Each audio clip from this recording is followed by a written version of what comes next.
talked to an old boy one time from Alabama. He called. He said he was using God's name in vain repeatedly. And I said, listen, let me ask you something. I said, that body of yours one day is going to die, correct? He said, yeah. I said, well, why would you curse the only one who could save you from death? He said, what? I said, why would you curse the only one that can save you from that 6-foot hole? He said, you know, I don't know about that, you know. You got my duck call order? I said, yep. I said, duck call's on the way. Boom, hung up. About 10 minutes went by and the phone rang and this old boy said, he said, hey.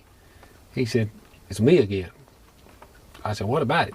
He said, you know, that kind of got to me. I never thought about that. I'm going to die. And I don't have any hope. I said, I tell you what you ought to do. Where are you from?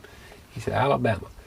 I said, you ought to get your rig and drive over here and I'll show you how your body can come forth from the dead.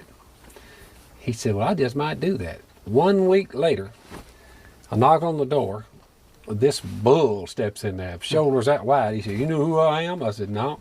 He said, I'm a fellow from Alabama.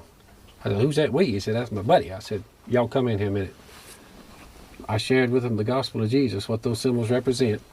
The backwater's up in the yard that year. Old drift and trash, you know, limbs.